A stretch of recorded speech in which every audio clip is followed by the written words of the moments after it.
Hello friends, welcome back to my YouTube channel.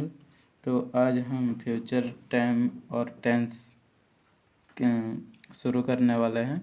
हमारा जो पहले वाला क्लास था पास्ट टेंस के बारे में, प्रेजेंट टेंस के बारे में, वो ऑलरेडी क्लियर हो चुका है। तो चलो आज हम फ्यूचर के बारे में पढ़ते हैं। फ्यूचर टाइम और टेंस का यूज हम तब करेंगे जो काम आने वाले समय में होगा। जो आने वाले समय में होगा उसे हम क्या कहेंगे? फ्यूचर कहेंगे। तो फ्यूचर में जो आने वाला काम होगा, कार्य होगा, जो समय में होगा, तो उसे हम कहेंगे फ्यूचर टेंस या टाइम। तो उसको भी चार भाग में बांटा गया है। एक सिंपल हिसाब में रहेगा, दूसरा कॉन्टिन्यूस प्रोग्रेसिव में रहेगा, और एक है जो परफेक्ट में रहेगा, और एक परफेक्ट प्रोग्रेसिव में रहेगा। तो फ्यूचर सिंपल मतलब इन्फिनिटिव भी बोलते हैं। तो इसके बारे में चलो पहले समझते हैं क्या है। तो फ्यूचर सिंपल मतलब ये सिंपल तरीक़ा से रहेगा, जैसे कि मैं कल स्कूल जाऊंगा, तुम कल चावल खाओगे, तुम कल मूवी देखने जाओगे। तो ये जो सिंपल सिंपल सा चीज़ है, तो उसे हमको समझना पड़ेगा। इसके लिए एक स्ट्रक्चर है। देखो पहले स्ट्रक्चर समझ लेते हैं। जो सब्जेक्ट रहेगा मतलब कर्ता, जिसके द्वारा काम होगा, उसके बाद विल का यूज होगा। सब्जेक्ट के बाद ही ये विल लगेगा, और जो मेन वर्ब है वही बस एक ही रहेगा। देखो यहाँ पे सेल भी यूज होता है, तो वो सेल को छोड़ दो, ज़्यादा यूज भी नहीं होता है। अगर देखेंगे तो वो ज़्यादा यूज भी नहीं होता है, विल का ज़्यादातर यूज होता है। तो इसलिए हम विल को लेके ही यहाँ पे डिस्कस करने वाले हैं। तो तो चलो इसका एग्जांपल देखते हैं।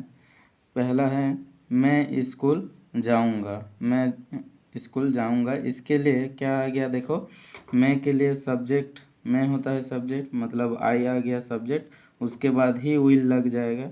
आई विल, सिंपल सी चीज़ है, आपको सिर्फ ये रूल को लगा देना है। आई विल गो टू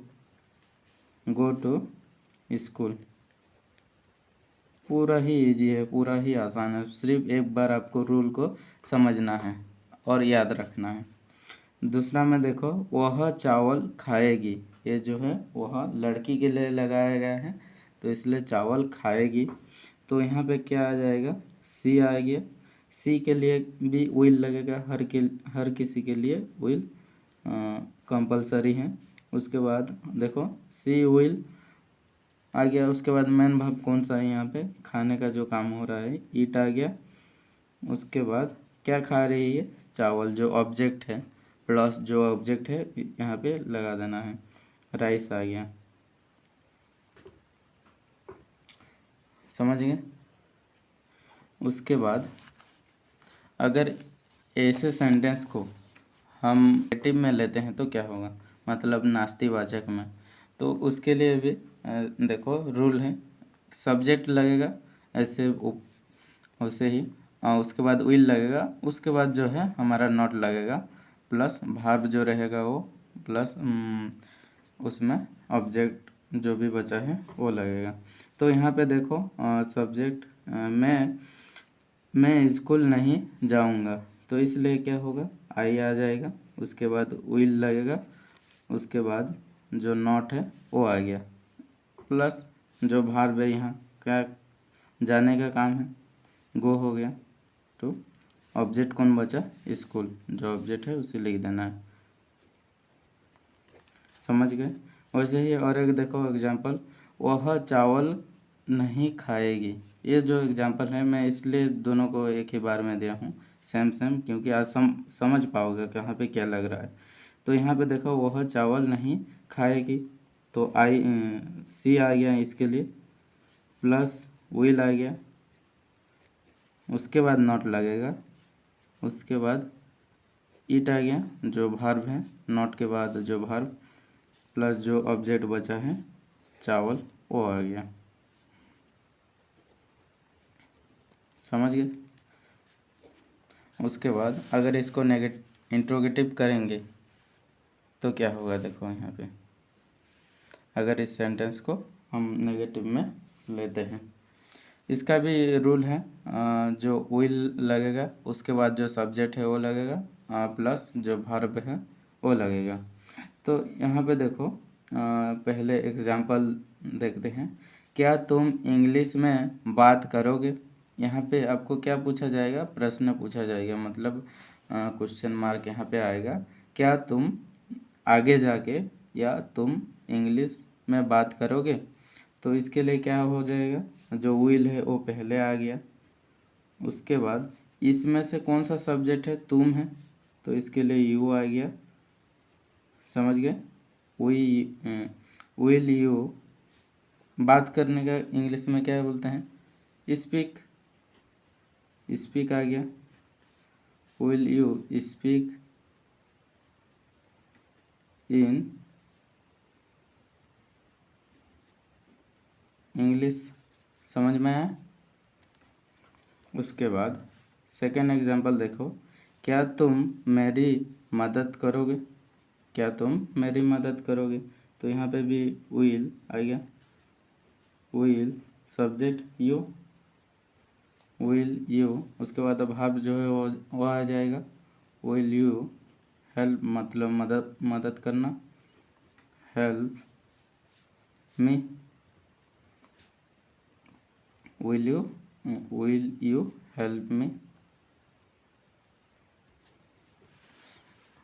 चलो अगर उसको इंट्रोगेटिव और नेगेटिव दोनों में करते हैं तो क्या होगा, देखो यहाँ पे दो रूल्स है। एक है ये विल नॉट, और एक है विल सब्जेक्ट के बाद नॉट लगेगा। तो यहाँ पे सिंपल सा एग्जांपल है, देखो। क्या मैं, पहले का जो हम एग्जांपल लिए थे उसी का है। क्या मैं स्कूल नहीं जाऊँगा? क्या मैं स्कूल नहीं जाऊँगा? तो इसके लिए विल जो है वो पहले आ गया।